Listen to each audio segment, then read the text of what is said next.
Hi everyone, I'm Ryan for Protocol 80, and I'm trying something new. Last week, PAD team members Josh Curcio and Holly McCully attended HubSpot's inbound conference in Boston, Massachusetts. So I'm pointing the camera to them so they can give us their main takeaways from their 3 days in Boston. I hope you enjoy it. So we just got back from inbound. We did. And it was a lot of fun, a lot of learning. It was my second conference. It was my 7th. Nice. And you spoke. I spoke at Partner Day about sales prospecting to other HubSpot partners, which was really cool. There was a full room, lots of questions, lots of engagement, so that was awesome. That's great. Yeah, and then later in the day, I spoke at Inbound right before the opening keynote on a panel discussion with some other agency people, to prospective marketing agencies that were thinking about joining the HubSpot Partner Program. So again, full room, lots of great questions from the audience, and a lot of great discussion between the agency people as well. It's cool. There was a lot of awesome spotlight speakers.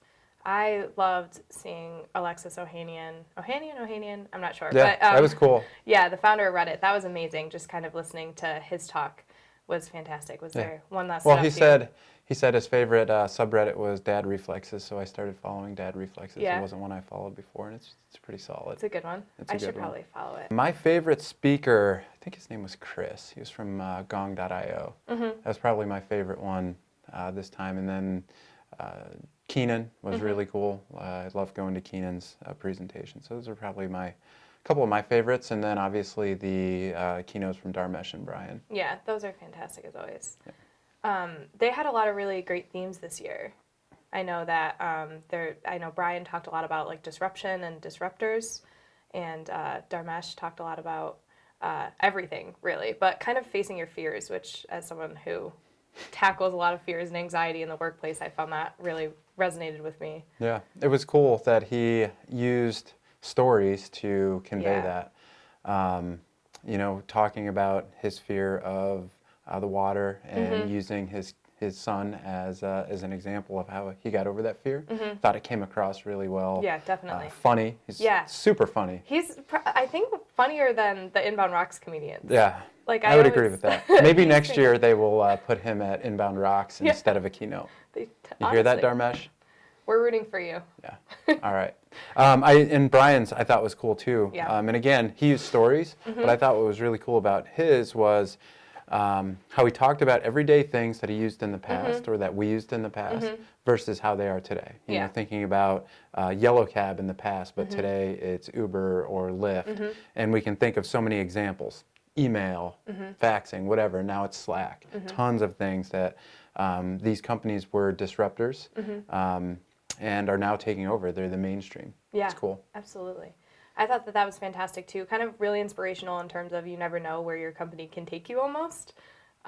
Just because of those things that started out really small or really seemingly unimportant, but now we think of as like a reflex. Yeah. What about some topics that you thought were like overarching topics that seemed to resonate throughout the entire conference? One of the huge ones that was big in a lot of my sessions was sales and marketing alignment. So just kind of more than anything else, whether you're talking about a marketing topic or a sales topic, if those two things aren't enmeshed, everything is a failure. So some of the big takeaways from that for me were making sure that sales and marketing are measuring using the same tactics and barometers and KPIs, just so that it's not, marketing thinks they're doing super great and sales thinks they're totally failing, and also talking about things in the same language.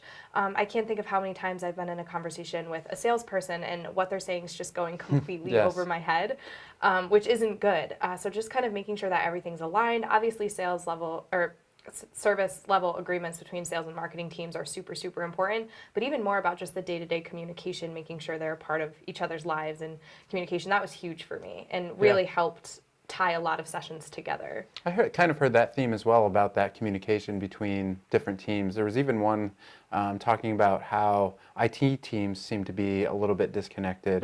And you've got, maybe your marketing team that's using a specific piece of software. You've got your sales team that might be using software. They don't know, what each other's using. IT doesn't know what they're using. So it played well into the talking about the platform and making sure that everything's integrated and talking together. So I guess, talking about sales and marketing alignment and then talking about the platform played well together. I also heard that topic in the ABM Yes. discussion about sales and marketing alignment, and not only having marketing build an ABM list, but also bringing sales in and saying, what are some target accounts that you would want to Absolutely. focus on, and maybe take a little bit of ownership of that.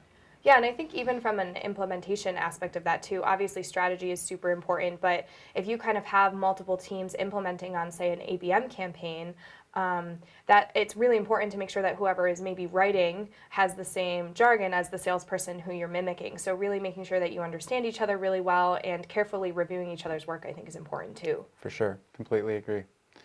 One of the other topics, we actually joked about this being maybe a drinking game someday, was the amount of times that they referenced friction. Yes. Not just the HubSpotters, but Right. just in all the sessions, I think they talked about friction. Yeah, definitely. But it resonates too. Yeah. So I think that, like, if I were to sum it up, I would think about just reducing friction altogether, but making it really easy for people to buy from you. Not only new customers, but current customers as well. Definitely. I know the flywheel is obviously very important. Brian talked about it again on stage, but I think that after last year's takeaway, what we saw was a lot of people moving that flywheel with force. So a lot of marketing efforts, a lot of tactics that were being implemented, which is great, but if that's being fought back with equal friction, both in your sales process, among your team, and to your customers, then that's kind of stagnating your flywheel as well. So kind of that combination of finding the perfect balance between implementing force and then preventing friction at the same time, and that both of those things need to happen to see that true customer delight. Yeah, I thought that was cool how they explained that. So when they brought the flywheel out last week, I think a lot of people took to it, but then some were like, well, I get it, but I don't know how it actually applies in everyday business. I think with that additional explanation really helped to grasp and get a better understanding of the flywheel. Yeah, I definitely agree.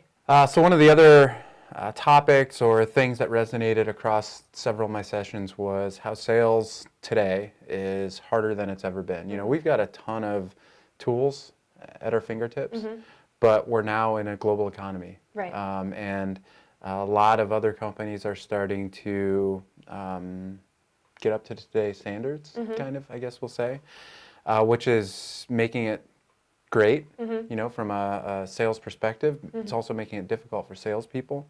So I think the big thing is taking advantage of any leverage that you can. Maybe it's technology, maybe it's using sequences and having things in the technology set up for your salespeople to use, is one of those advantages that people can be taking seriously and using in their everyday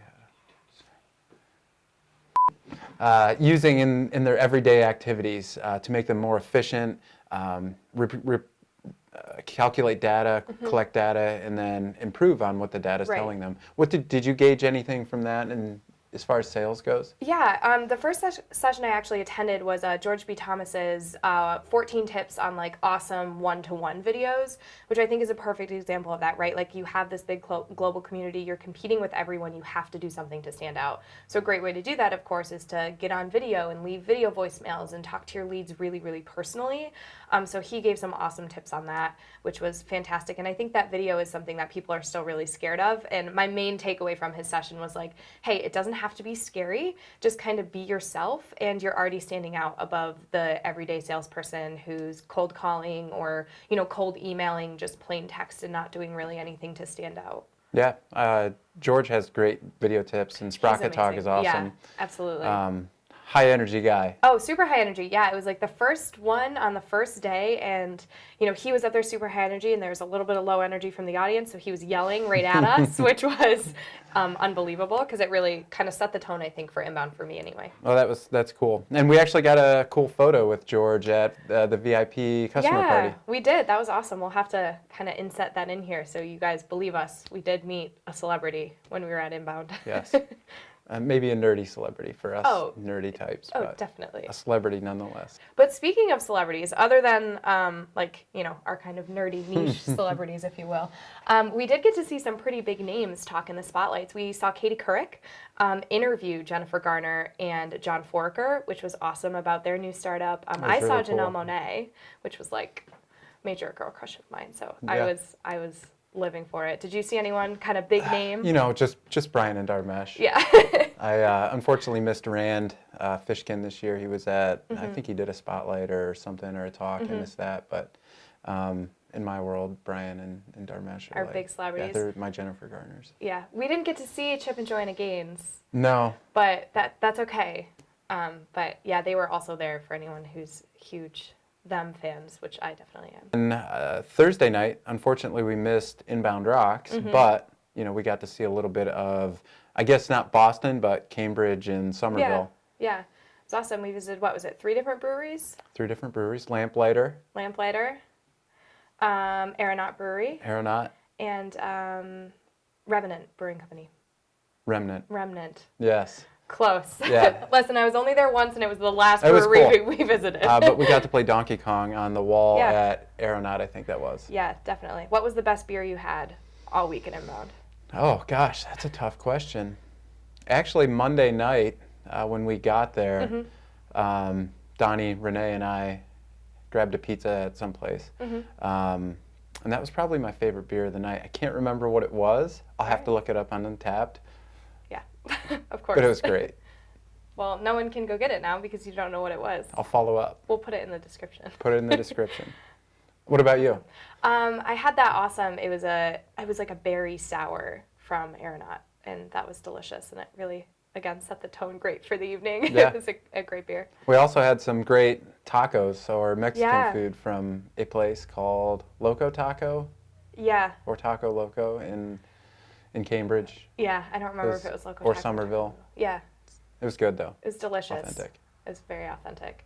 That's kind of my recommendation. Was I know last year we went to Inbound Rocks. We stayed at the conference center a ton, which was awesome, and there's a lot of great networking opportunities there, of course. But I think this year something that I really valued was being able to also kind of go out into the world and explore a little bit, take that time to recharge before coming back today, because there are so many networking opportunities during the day that it was great to kind of chill out at night a little bit. Agree. Overall, I thought it was a really cool conference. Yeah, definitely. Had a lot of great conversations, a lot of fun, learned a lot, networked. They always do a great job hosting. 26,000 people, I think they had. That's so it was insane. awesome. Yeah, really effortless. Their staff there is super helpful. It can be super easy to get lost if you're still on the newer side, Yes. but luckily there was always someone there in a bright teal t-shirt I could ask. But yeah, it was an awesome experience. I'm really grateful to have the chance to go. It was great. Well, there you have it, Josh and Holly's main takeaways from Inbound 2019. I want to thank Josh and Holly for helping me make this video, and I'm hoping to get more team members involved in the channel going forward. So if you'd like to see more, make sure you subscribe to Protocol 80, and if you attended Inbound this year, make sure you leave a comment to leave your main takeaways in case we missed anything. Thanks for watching. I'm Ryan for Protocol 80, and I'll see you next time.